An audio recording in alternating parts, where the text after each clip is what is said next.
बिस्मिल्लाहिर्रहमानिर्रहीम। अस्सलाम वालेकुम defence lovers, welcome to defence analysis speak हाजिर एक नए एपिसोड के साथ। आज मैं बात करूंगा रशिया और अमेरिका के दरमियान में होने वाले एक ड्रोन कॉन्फ्लिक्ट के ऊपर। यह कॉन्फ्लिक्ट एक्चुअल में क्या था और इसके अलावा दोनों कंट्रीज की तरफ से किस किस किस्म के क्लेम किए गए हैं और किस कंट्री का कौन सा क्लेम ज्यादा वैलिड है। इसके अलावा क्या वाकई रशियन फाइटर जेट जो है वो अमेरिकन ड्रोन से टकराया भी था या सिर्फ ये मनगढ़ंत बात है। इन तमाम बातों को वीडियो में आगे चल के डिस्कस करूंगा, लेकिन वीडियो स्टार्ट करने से पहले अपने तमाम व्यूअर्स से एक रिक्वेस्ट, वीडियो पसंद आने की सूरत में वीडियो को शेयर और चैनल को सब्सक्राइब करना मत भूलिएगा। तो चलिए वीडियो स्टार्ट करते हैं।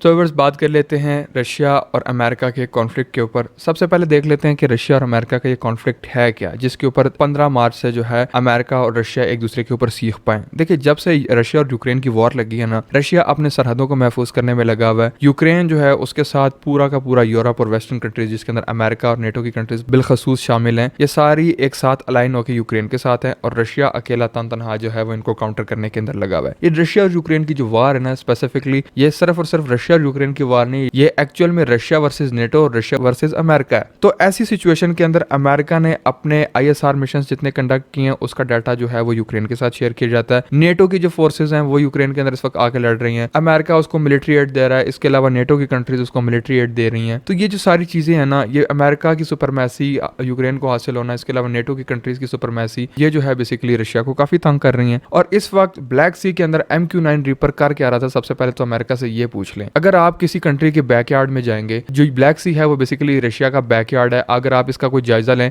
रशिया के ऊपर अगर आपने नजर रखनी है तो आप ब्लैक सी के इंटरनेशनल वाटर्स के अंदर आप अपने ड्रोन्स जो है उन रिकॉनेसेंस के लिए उड़ा सकते हैं। अगर आपने रशिया क्रैक ही नहीं करनी तो फिर आप ब्लैक सी के अंदर ड्रोन उड़ाए क्यों रहे हैं। सेकंड नंबर के ऊपर जो है रशिया अपनी सरहदों की हिफाजत कर रहा है। पहले आ जाते हैं क्लेम्स के ऊपर कि अमेरिका की साइड से क्या क्या क्लेम किए गए हैं और फिर उसके बाद मैं आपको बताऊंगा कि रशिया की तरफ से क्या क्या क्लेम किए गए। अमेरिका की तरफ से ये 3-4 क्लेम किए गए हैं कि हमारा MQ-9 रीपर रूटीन फ्लाइट के ऊपर ब्लैक सी के अंदर जो है वो ISR मिशन परफॉर्म कर रहा था। ISR के अंदर आता है इंटेलिजेंस, सर्वेलेंस और रिकॉनेसेंस। तो रशिया के Su-27 जो है वो आए, उन्होंने हमारे ड्रोन को हरास किया। ड्रोन्स की हरासमेंट पता नहीं कहां से आ गई, ये आप कह सकते हैं कि इंटरसेप्ट किया तो समझ आती है, हरासमेंट क्या होती है ये मेरी समझ से बाहर है। अगर आपको पता है कमेंट सेक्शन में अपनी राय का इजहार जरूर कीजिएगा। फिर सेकंड नंबर के ऊपर तो है ये क्लेम हो गया। थर्ड नंबर के ऊपर अमेरिका ये क्लेम करता है रशिया के जो फाइटर जेट हैं Su-27, उन्होंने हमारे MQ-9 रीपर्स के ऊपर अपनी फ्यूलिंग की है, मतलब अपना जो फ्यूल है वो हमारे Su-27 के ऊपर बार बार फेंका है, जिसकी वजह से हमारे जो सर्वेलेंस के आलात हैं वो डिस्टर्ब हो जाए। तो भाई अगर आप उसकी बैकयार्ड के अंदर जाके उसकी रैकी करेंगे तो वो आपको बख्शेगा? सबसे पहले तो हर एक कंट्री जो है वो अपने दिफा के लिए ट्रिगर्ड होता है। वो कहता है कि हमारी एयर स्पेस के अंदर कोई घुसता है या हमारी रैकी कोई करता है तो हर एक कंट्री जो है वो पहले वो सिक्योरिटी मेजर्स लेता है और उसके बाद जो है वो शॉट डाउन करता है। रशिया ने भी सेम यही सिनेरियो अपनाया। उसने पहले जो है आई बिलीव कि लाजमी पैगाम दिया होगा। इंटरसेप्शन का मतलब ये होता है कि आप एनिमी को ये बता दें कि हमने आपको देख लिया, हमने आपको पकड़ लिया, बराए मेहरबानी आप जिस भी मिशन से आए हुए हैं, जिस भी इरादे से आए हुए हैं, अगर आप गलती से आ गए हैं तो आप वापस चले जाएं, और अगर आप गलती से नहीं आए तो फिर हम आपका बंदोबस्त कर देते हैं। ये सिंपल सोल्यूशन है और रूल है हर जगह पे। रशियन फाइटर्स जो हैं Su-27, उन्होंने पहले अमेरिका के MQ-9 रीपर को इंटरसेप्ट किया है और अमेरिका ये क्लेम करता है कि आधा घंटा ये हरास करते रहे। तो आप हमें ये बताएं कि अगर आधा घंटा वो आपको हरास करते रहे तो ये तो सीधे सीधे रूल्स की वायलेशन हो गई। आप आधे घंटे से उनके एरिया के आसपास उड़ रहे हैं तो वो आपको छोड़ेंगे? डेफिनेटली वो आपको काउंटर करेंगे। व्यूअर्स, ये तो हो गए अमेरिकन क्लेम। अब बात कर लेते हैं रशियन क्लेम्स के ऊपर। रशियन जो है वो भी 3-4 क्लेम करते हैं डिफरेंट किस्म के। सबसे पहले जो रशियन क्लेम है वो ये है कि जो ट्रांसपॉन्डर है MQ-9 रीपर का, जब ये ब्लैक सी के अंदर उड़ रहा था तो ये ट्रांसपॉन्डर इस एयरफ्रेम का बंद था। अब इसकी वजह क्या है? देखिए, सबसे पहले तो ट्रांसपॉन्डर होता क्या है? ट्रांसपॉन्डर बेसिकली ऐसी एक कम्युनिकेशन डिवाइस है जिसके जरिए से जो है आप दूसरे एनिमी के एयरफ्रेम से या एनिमी के फाइटर जेट से जो है वो कम्युनिकेट कर सकते हैं। देखें, आपको पता है कि इंसान है, ह्यूमन से जो है वो गलतियां भी हो जाती हैं। तो ऐसे सिनेरियो के अंदर अगर किसी भी किस्म का एयरक्राफ्ट हो, अगर वो गलती से एनिमी की एयर स्पेस के अंदर पेनिट्रेट कर जाता है तो उस सिचुएशन के अंदर आप कह सकते हैं कि ट्रांसपॉन्डर काम में आते हैं और आप एनिमी का पैगाम जो उसने ट्रांसमिट किया होता है ओपन चैनल्स के ऊपर वो सुन भी सकते हैं और उसके बाद इसी ट्रांसपॉन्डर डिवाइस के जरिए से जो है वो आप इसको रिस्पॉन्ड बैक भी कर सकते हैं। तो ट्रांसपॉन्डर बेसिकली एक ऐसी कम्युनिकेशन डिवाइस है जो कि 2-वे कम्युनिकेशन के अंदर काम करती है और एनिमी की तरफ से आया जाने वाला पैगाम भी आप उससे सुन सकते हैं और अपना पैगाम उसको भी सुना सकते हैं किसी भी सिचुएशन के अंदर। तो रशियंस जो है उनका ये क्लेम था कि MQ-9 रीपर जब ब्लैक सी के अंदर उड़ रहा था तो सबसे पहले तो उसका ट्रांसपॉन्डर ऑफ था। था। अब ये ट्रांसपॉन्डर ऑफ क्यों किया जाता है? देखें, ट्रांसपॉन्डर जो है जब वो ऑन होता है उससे डिफरेंट किस्म की फ्रीक्वेंसीज जनरेट होती है, जिसके जरिए से एनिमी जो है उसको किसी भी स्पाई प्लेन या आप कह सकते हैं कि एनिमी के प्लेन या कोई भी एयरफ्रेम अगर उसकी टेरिटरी के अंदर आ जाए वो पकड़ा जा सकता है ट्रांसपॉन्डर की फ्रीक्वेंसी से। तो सबसे पहले तो ट्रांसपॉन्डर ऑफ इस वजह से किया जाता है कि या तो आप अंडरकवर ऑपरेशन कर रहे हैं उस एरिया के अंदर, या वही वाली बात है कि आप छुप के किसी जगह के ऊपर जो है कोई ISR मिशन परफॉर्म कर रहे हो, तो उसी सिनेरियोस के अंदर ट्रांसपॉन्डर ऑफ किया जाता है। सबसे पहला रशिया का ये क्लेम था। इसके बाद जो है रशिया ने सेकंड क्लेम किया है कि हमने ना किसी किस्म की अपने फाइटर जेट से बुलेट फायर की है, ना हमने किसी किस्म का मिसाइल फायर किया है, हमने बल्कि एक पीसफुल इंटरसेप्शन की है MQ-9 रीपर की, जो कि आप वैलिडेट कर सकते हैं। अमेरिका ने जो फुटेज खुद रिलीज किया उसके अंदर आप देख सकते हैं कि ना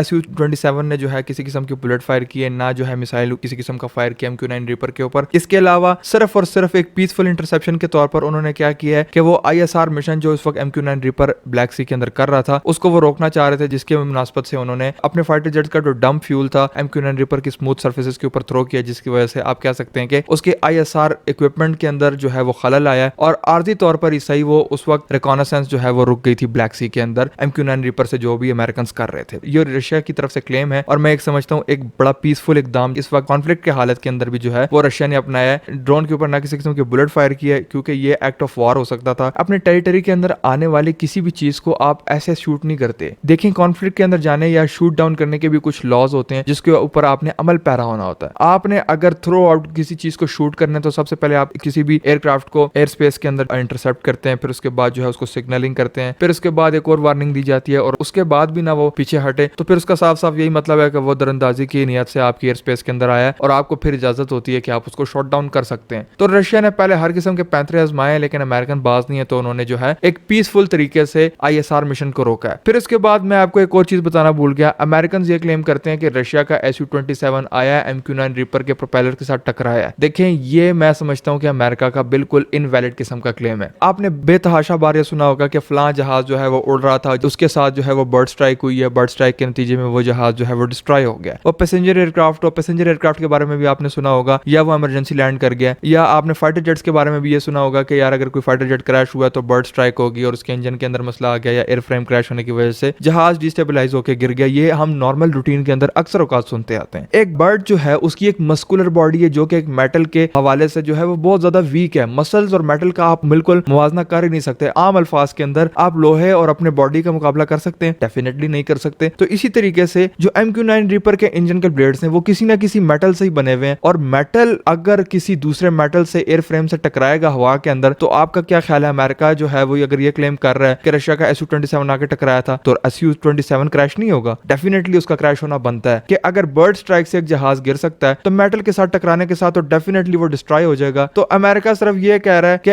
Su-27 आया है और MQ-9 रीपर के जो प्रोपेलर्स हैं उससे टकराया है और उसके बाद वो सीधा सलामत चला गया वापस। रशिया ये क्लेम करता है कि किसी किस्म का फिजिकल कांटेक्ट हमारे Su-27 का MQ-9 रीपर के साथ हुआ ही नहीं है, जो कि बिल्कुल समझ आने वाली बात है। यहाँ पर जो रशिया का क्लेम है वो 100% वैलिड है। एक तो आप फुटेज दिखा दें, अमेरिका से ये इल्तमास की जा सकती है कि अगर आप फुटेज दिखाएं कि Su-27 जो है MQ-9 रीपर के साथ टकराया तो फिर भी आप कह सकते हैं कि भाई ठीक है। ना अमेरिका ने जो है वो किसी किस्म की फुटेज दिखाई है, ना ऐसा पॉसिबल है, तो फिर आप कैसे किस किस्म का क्लेम कर सकते हैं कि आपका MQ-9 रीपर जो है वो Su-27 के साथ टकराया है? मेरी समझ से तो बाहर है। अगर आपको समझ में आता है तो आप कमेंट सेक्शन में बता सकते हैं कि ऐसा कैसे मुमकिन है। एक मस्कुलर बॉडी अगर किसी एयरफ्रेम के साथ टकराती है तो वो क्रैश हो जाता है, यहाँ पर तो फिर मेटल की बात है। फिर इसके बाद जो है रशिया की तरफ से ये भी क्लेम किया गया है कि रशिया की जो स्पेसिफाइड एयर स्पेस है ये MQ-9 रीपर उसके अंदर घुस आया था और रशिया की स्पेसिफाइड एयर स्पेस की जो वायलेशन है वो भी MQ-9 रीपर ड्रोन की तरफ से की गई है, जिसके पीछे अमेरिकन बैठे हुए थे। तो इस वजह से जो है वो रशिया ने इस MQ-9 रीपर क्रैश होने के ऊपर मजबूर किया है। क्रैश अमेरिकन ने खुद किया है। अमेरिका ये चीज क्लेम भी करता है कि हमारा MQ-9 रीपर जो है वो हमने खुद क्रैश किया क्योंकि वो इस वक्त इस हालत के अंदर नहीं था कि हवा के अंदर एयर वर्दी रहे। खैर, ये तो वक्त के साथ ही पता चलेगा कि किसका क्लेम कितना वैलिड है, इसके ऊपर मैं कोई कमेंट नहीं दूंगा। फिर उसके बाद एक क्वेश्चन मैं अपनी ऑडियंस से पूछना चाहूंगा कि अगर इस MQ-9 रीपर की जगह कोई भी और ड्रोन होता किसी भी और ओरिजिन, जैसे तुर्की भी एक ड्रोन बना रहा है, चाइना भी ड्रोन बना रहा है, ईरान भी ड्रोन बना रहा है, रशिया भी लेट से बना रहा है, पाकिस्तान, इंडिया, सब जो बहुत सारी कंट्रीज जो है वो ड्रोन बना रही है, तो MQ-9 रीपर के बजाय अगर किसी और ओरिजिन का ड्रोन होता और वो बिना फिजिकल कॉन्टेक्ट में आए हुए उसके जो प्रोपेलर्स है वो बैंड हो जाते, तो क्या अमेरिका इसके ऊपर बिल्ड क्वालिटी के सवाल ना उठाता? सबसे पहले अमेरिका जो है वो ये प्रोपेगेंडा करता कि इस ड्रोन की जो बिल्ड क्वालिटी है वो इंतहाई थर्ड क्लास मटेरियल से बनाई गई है, जो इस ड्रोन की स्मूथ सर्फेसेस हैं वो इंतहाई अनशार्प है और इसकी जो बिल्ड क्वालिटी है वो